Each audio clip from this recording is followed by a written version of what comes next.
எல்லோருக்கும் hi. First of all, wish you very happy new year to all our lovable friends and subscribers. Have a great year ahead. 2025 only change number.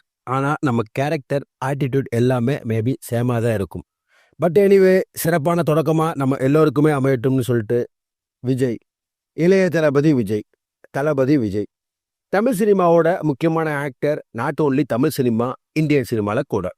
என்னதான் ஒரு cinema குடும்பத்திலிருந்து வந்தாலும் தமிழ் சினிமாவில் திறமை இல்லைன்னா இடம் இல்லை.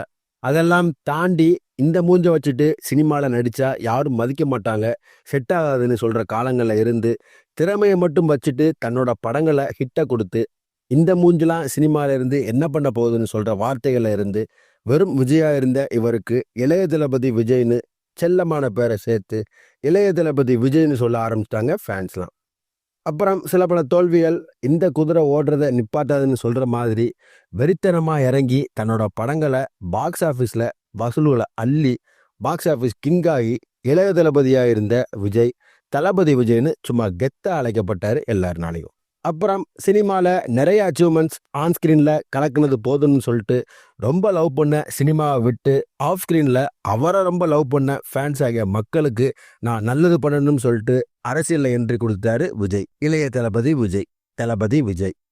நிறைய விஷயங்கள் அவரை பற்றி தெரிஞ்சிருக்கும், சில விஷயங்கள் தெரிஞ்சிருக்காது. ஸோ இன் திஸ் வீடியோ தளபதி விஜயை பற்றி சில பல பேர்த்துக்கு தெரியாத விஷயங்கள், தகவல்கள் என்ன ஏதுன்னு கொஞ்சம் இன்ட்ரெஸ்டிங்காகவே பார்ப்போம். தளபதி விஜய் எவ்வளோ கூச்ச சுபாவமானவர்னு எல்லாருக்குமே தெரியும். பட் அவரோட ஆரம்ப கட்டத்தில் கொஞ்சம் துருதுருன்னு தான் இருந்திருக்காரு. அவரோட தங்கை வித்யாவோட இறப்புக்கு அப்புறம் தன்னை இப்படி இன்ட்ரோவர்ட்டாக மாற்றிக்கிட்டாராம். தளபதி விஜய் சின்ன வயசுலேருந்தே ஸ்கூல் ஃபங்க்ஷன்ஸில் ஆக்ட்லாம் பண்ணுவாராம். அவங்க அப்பா எஸ்ஏசி விஜயை வெற்றி படத்தின் மூலமாக சைல்டு ஆர்டிஸ்டாக தமிழ் சினிமாவில் நடிக்க வச்சார். அப்புறம் விஜய் சைல்டு ஆர்டிஸ்டாக நான் சிவப்பு மனிதன், வசந்தராகம், சட்டம் ஒரு விளையாட்டு மாதிரியான கேப்டன் விஜயகாந்த் படங்களில் சைல்டு ஆர்டிஸ்டாக நடிச்சிருக்காரு. அப்புறம் காலேஜில் விஸ்காம் படிச்சுட்டு இருக்கும்போது சினிமாவில் ஹீரோவாக ஆக்ட் பண்ண போகிறேன்னு ஆசையாக இருக்குன்னு விஜய் அவங்க அப்பா எஸ்ஏஎஸ்டே சொல்லியிருக்காரு. அப்போது அவங்க அப்பா ஸ்ட்ரிக்டாக நோ சொல்லிட்டாராம். அப்புறம் பையனுக்கு இன்ட்ரெஸ்ட் மட்டும் இல்லை, டேலண்ட்டும் சேர்ந்து இருக்கிறத கண்டுபிடிச்ச எஸ்ஏசி நாளைய தீர்ப்பு படத்தில் நடிக்க வச்சாராம்.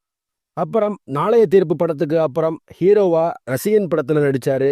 இந்த படத்தில் இருந்து தான் டைட்டில் கார்டில் இளைய தளபதி விஜய்னு போடப்பட்டுச்சான். இந்த படத்தில் உள்ள பாம்பே சிட்டி பாட்டை இவர் பாடினதன் மூலமாக சிங்கராவும் என்ட்ரி கொடுத்தாரு தமிழ் சினிமாவில். விஜய் வாக் பண்ணிட்டு 2 கையையும் அடித்த மாதிரி ஆடுற ஸ்டைல் இப்போ வர மிரட்டலாக இருக்கும். இந்த ஸ்டெப் ஃபர்ஸ்ட் போட்ட படம் தேவா. இந்த ஸ்டெப் இப்போ வர அவரோட ட்ரேட்மார்க் ஸ்டெப்பாகவே இருக்குது. ஆரம்பகால சினிமாக்களில் விஜயோட படங்களில் அவரோட கேரக்டர் நேம் விஜய்னே இருக்குமா. ரீசெண்டாக கூட தெரி படத்தில் கூட அவரோட பேர் விஜயகுமார்னு இருக்கும். இப்படி தான் கிட்டத்தட்ட 11 படத்தில் விஜய்னு தான் இருந்திருக்கு இவரோட கேரக்டர் நேம்.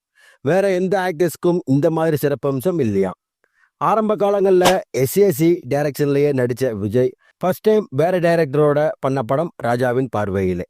இந்த படத்தில் விஜயோட தலை அஜித் சேர்ந்து நடிச்சிருப்பாரு. இந்த படத்தில் ஒர்க் பண்ணும்போது விஜய்க்கும் அஜித்துக்கும் விஜயோட அம்மா தான் சாப்பாடு சமைச்சு கொண்டு வராங்களாம்.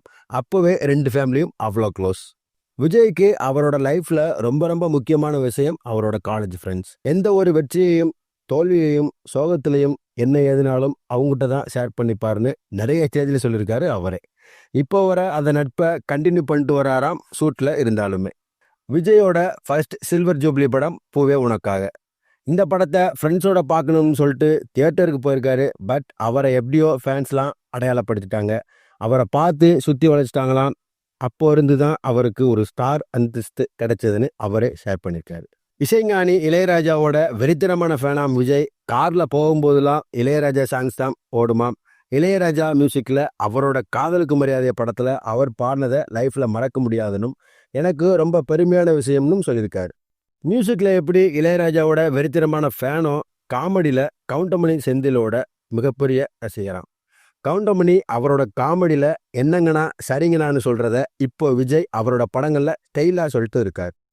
நடிகர் திலகம் சிவாஜி கணேசன் அவரோட சேர்ந்து விஜய் ஒன்ஸ் மோர் படம் பண்ணியிருக்காரு. இந்த படத்தோட ஷூட் அப்போலாம் சிவாஜி கணேசன் விஜயை பார்த்து இவன் நிச்சயமாக சினிமாவில் பெரிய இடத்தை பிடிப்பான்னு சொன்னாராம். சொன்ன மாதிரி விஜய் இன்னைக்கு விஜயோட ஒய்ஃப் சங்கீதா விஜயோட வெறித்தனமான ஃபேனா. லண்டன்ல இருந்து விஜயை பார்க்க வந்திருக்காங்க சங்கீதா. அப்போ 2 பேர்த்துக்கும் லவ் ஆயிடுச்சு. அப்புறம் 2 வீட்டு பெர்மிஷனோட மேரேஜ் பண்ணிக்கிட்டாங்க. அவங்க வெட்டிங் ரிசப்ஷன் நேரு உள்விளையாட்டு அரங்கத்தில் நடந்துச்சு. விஜய் நடித்த பிரியமானவளே படத்தோட ஷூட் அப்போ விஜய்க்கும் சங்கீதாவுக்கும் பேபி பிறந்திருக்கு. அப்போ யதார்த்தமாக அந்த படத்தில் குட்டி விஜய் பிறக்கிற மாதிரி சீன்ஸ் இருக்கு. அதுக்கு விஜய் பாடுற மாதிரி சாங் ஒன்று இருக்கும். ஆரம்ப காலத்தில் விஜய்க்கு ஹிட் அடித்த படம்லாம் ரீமேக் படங்கள் தானா. தெலுங்கு மலையாளம் படங்களில் ஹிட்டை கொடுத்த படங்களை பார்த்து அதோட ரீமேக் ரைட்ஸை வாங்கிடுவாராம் விஜய். இப்படி விஜய்க்கு ஹிட்டான காதலுக்கு மரியாதை, நினைத்தேன் வந்தாய், பிரியமானவளே, ஃப்ரெண்ட்ஸ், பத்ரி எல்லாமே ரீமேக் படங்கள் தான். அப்போலாம் விஜயோட படங்களோட கிளைமேக்ஸ் நெகட்டிவாக முடிஞ்சிச்சுன்னா படம் ஹிட் ஆயிரும்னு ஒரு விஷயம் இருந்துச்சு. ஃபார் எக்ஸாம்பிள், பூவே உனக்காக, லவ் டுடே, ஷாஜகான் மாதிரியான படங்களில் நெகட்டிவ் கிளைமேக்ஸ் தான் இருக்கும். இப்படி சில பல தெரியாத விஷயங்கள், தகவல்கள் விஜயை பற்றி இருக்கு. இன்னும் இதோட கண்டினியூவை பார்ட் 2ல பார்ப்போம். இந்த வீடியோ பிடிச்சிருந்தா லைக் பண்ணுங்க. தளபதி விஜய் ஃபேன்ஸ் எல்லாருக்கும் இந்த வீடியோவை ஷேர் பண்ணுங்க. இந்த விஷயங்கள், தகவல்கள் ஆல்ரெடி உங்களுக்கு தெரிஞ்சுன்னா கமெண்ட்ல சொல்லுங்க.